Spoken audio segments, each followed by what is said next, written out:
Hello everyone, welcome back to the second video of the PMRF guidelines, FAQ and the research proposal.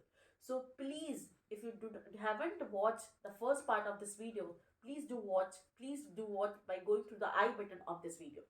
So let us start this video.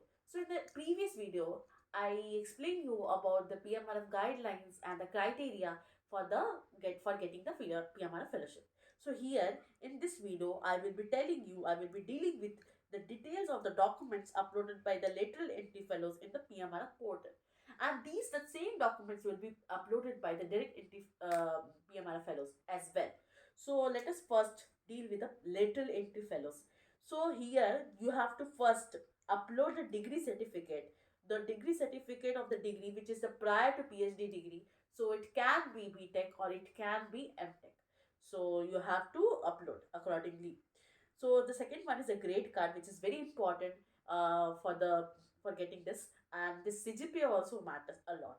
So PhD coursework, and since this note that the CGPA shown in the grade card should be greater than or equal to 8.5. The third one is the grade card. Also the previous to that, for example, your 12th 10th card, and the gate scorecard if you have valid gate scorecard, and obviously if you have come through the gate, then you have to upload the gate scorecard. Then the CSIR and MBHM certificate, if you are active CSIR JRF in this certificate, is very mandatory. The very important is a research proposal. So I will be dealing with this research proposal in more detail in the last video of this PMRF um, series. So that research proposal should contain the background, motivation, research objectives, tentative timelines, and the three-page, it should be at most of three-page, including the references, and the CV. CV you have to upload, which you also called as resume. So it should be of one page. And some students might have some questions like, should we upload a CV of two page? Should we upload the research proposal of 6 page or 5 page? Will it matter or not? Because the same question arises to me in my cycle as well. But it won't matter yet. But please follow the guidelines, because it matters a lot. Sometimes it creates a good impression that you are following the proper guidelines. And the third one is the most important is the publication details. If you have publication details, please put it here. And at last, you have to combine all the documents and upload in the PMR portal, whichever the login details you will get from your institute, from your host institute. So sometimes we have got many mails regarding this documents. Like some people have missed one of the documents, and due to which they might have lose the chance in getting up the PMR fellowship. So you should not do this. And the third one is it's also important the keywords related to your research. For example, the sub area, the name of the recommender, the email ID of the recommender. So maximum 2 recommendation is allowed, and if you can have 3 recommendation also, it will be better. But in the PMR portal, you will be eligible to use only 2 recommendation. But sometimes in the last time we got the chance in filling up the 3 recommendations. So the foremost important thing is about the research proposal is a plagiarism check. So up to 20% similarity check is allowed. Beyond that, it is not allowed. So you should be careful in that. So this was all about the lateral entry documents. So what about the documents for the direct entry? Since the direct entry students are not admitted in the PMRF granting institutes or in the PhD program, so they should also have the degree certificate, grade card, gate score card, CV, certificates, and here they won't have this research proposal. So unlike the lateral entry, they won't have the research proposal because their area is not yet defined. So it is fine. And here also you will have the name of recommender, email ID. So now I will be dealing with some of the basic FAQs. What are the basic FAQs? So what is the basic eligibility criteria for applying to the PMRS scheme? I have already dealt in this first video of this PMRS scheme.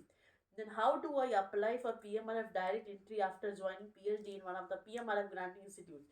So I told you by going to the website of PMRF, you will get the PMRF portal in every PMRF granting institute, and you can apply for the PhD, and through that you can also get the PMRF as well as PhD program in India.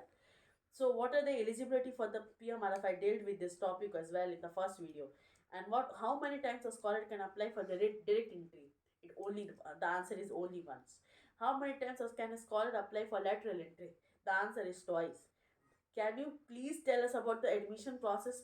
So I already told in the first video of the PMRF series. So please go to the first video.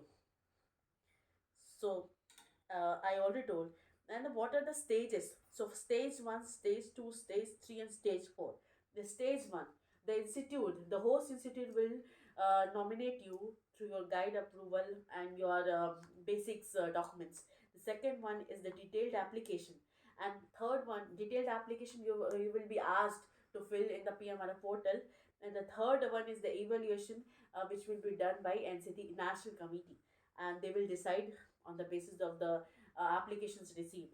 And the fourth stage is final selection, which will be done by the National Coordination Committee based on the ranks and the number of seats allotted for each PMRF granting institute. So for each PMRF granting institute, the sum of the seats are allocated at the 10 of the 20 or 30 students will be getting the PMRF seats. So basically, the institutes which comes under NIRF 1 to 10 will have some more seats as compared to the NIRF above NIRF 10. So this is important. So is there a central portal where I can apply for direct entry? So no, you have to contact your institute coordinator for your nomination. So seventh question I didn't deal with. Now I'm dealing. I'm a PhD student, one of the PMR granting institutes. Who should I approach for direct or lateral entry in the nomination? So you should contact the institute coordinator, which is very important. And if you can not find the institute coordinator, then through this link you can get the institute coordinator for each institute. And when will the interviews for the PMRI selection will be held? So as such, right now, from now onwards, there will be no interviews for the selection on the basis of your research proposal, on the basis of your academic records, on the basis of your publication records, on the basis of your certificates and the eligibility and experience. You will be getting the PMR fellowship. So the 10th question is, I am enrolled in an integrated master's PhD program. Will the courses done during the completion of master's requirement will count towards the four course requirement for the later entry? Yes, this will count if you are enrolled in the integrated master PhD program. So if you are a direct PhD student or integrated PhD student, then the course is done for the integrated master PhD student will be counted for your CGPI calculation for the PMRF fellowship. So I am telling you again and again that there is no reservation quota for the PMRF. Is PMRF fellowship available for PhD scholars in philosophy? Yes, it is available. So, is am converted from the master's program to PhD program in one of the PMI granting institute. Am I eligible for the direct entry? No. The candidates who convert from master's to PhD program during tenure of master's program during integrated master's program are not eligible for the direct entry. They are only eligible for the lateral entry. So only the direct entry students are not eligible if they are converted for masters to PhD, if they are already enrolled for the PhD program. This is the important question. And once I get nominated by the institute, what is the application process? So I have already dealt with this topic in the first video. Can you tell us about the TA shape in the PMRF? So TA shape is very important. The PMRF is expected to work for the TA 8 hours per week and 1 hour of teaching per week in a nearby institute or NPTL.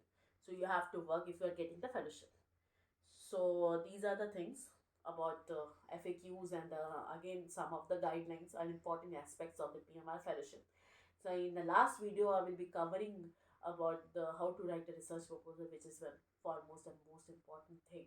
So with these words, I would like to end this video. But guys, please do subscribe this video, because it takes a lot of hard work to make such a videos for you. So thank you.